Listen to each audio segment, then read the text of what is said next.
Blessed day, my people. So today I have a very sad and unfortunate story that I have to share with you guys.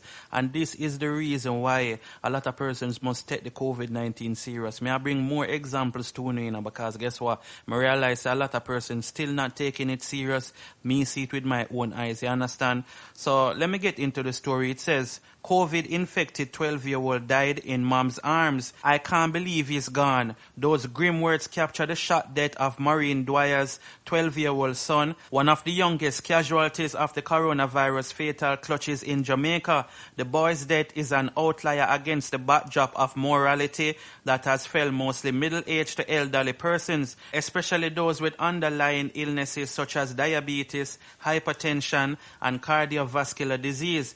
Dwyer had taken her son to Mandeville Regional Hospital on what was expected to be a routine visit responding to nausea and discomfort, but following admission and a series of tests, Dwyer said the doctor revealed that her son had an enlarged heart. A series of other tests was scheduled, but in September, while at the hospital with her partner and as doctors assessed possible methods of treatment, her son died in her arms. The death was made public by the Health Ministry on September the 9th. The mother is perplexed because the family had been previously unaware of his heart condition. I was so confused because our son didn't have a heart problem before. He didn't have COVID before going to hospital. None of us here have it, and we were with him right throughout the time, she said. The 12-year-old is one of 120 persons who have died from COVID-19 in Jamaica, according to data from the Ministry of Health and Wellness. Overall coronavirus cases have mounted to 6,895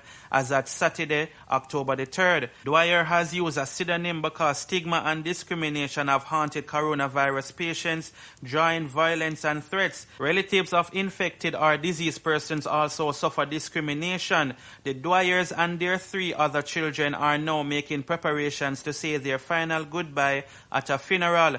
Though their voice crackled at many times during the interview, Dwyer still have unanswered questions, among them whether her son might have contracted the virus while receiving treatment at the Mandeville Hospital.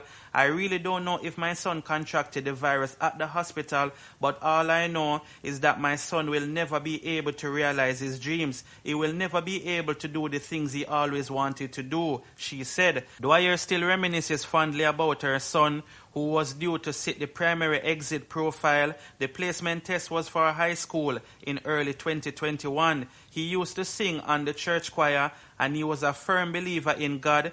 Giving his life to God in baptism was top of his list, but he never got that done. But I believe God knows his heart. Like many typical boys, Dwyer's son, who wanted to become a soldier, cherished donning camouflage pants on career day, but there were other habits. Dwyer said that made her son stand apart from the average 12-year-old. I didn't have to tell him to do a lot of things. If I did laundry and put the clothes on the line, I didn't have to ask him to go and take it up. It looked like it's going to rain. When we go to the supermarket and I ask him if he wants anything extra or special, he would always say, "It's fine, mommy, just get the stuff for the house." I know we don't really have it, she said. The child's father said that the boy was a quiet child who easily won favor in the hearts of those whom he came in contact with. His teachers can tell you too. He was a well-behaved child. Same way he was at home is the same way he was outside, he said. So yes, people, this is a very sad story. And just imagine I lose your child in your arms. That's like one of the worst feeling ever. And as you can hear in the article, the mother wonder if him get the COVID-19 when him go to the hospital. And there's a lot of mixed reactions on the internet. You know, some people even go as far as to blame the government. And I'm going to show you a few of these reactions that they posted under the article. So one person said, "This is sad. This is the reason why school has to be online. Lord, I'm seeking your blood coverage." An next person said, "I don't really care what no school or government say. My children are staying home." And the next person said, "The government not protecting the people them. All them are dig for money. Why they not closing the borders and deal with what they have down there?" And next person said, "Oh my gosh, this is heartbreaking."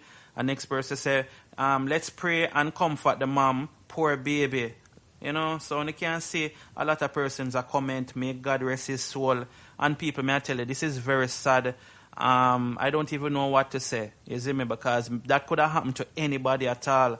So we just have to look on it, say, a weed happened to, and I think that would give us a sense of understanding. Because you know, of course, some people have said, sure, I know me it happened to, and Rate and Lele, but me not really look upon life that way, because at the end of the day, COVID, me I tell you, it's real. I'm always say that in my video, and that is because there's a lot of persons out there saying that not no name COVID, and you know, whole heap of myth out there and all kind of things, you know, people. So we just have to take the proper precautions. Back when COVID just come out, the doctors them or the scientists them, I should have said, them say children not gonna really get affected by it and this and that, and even me did believe it, but now we come to realize that COVID don't care if you're young, if you're old, if you're a baby palm breast, anybody can get it, you understand?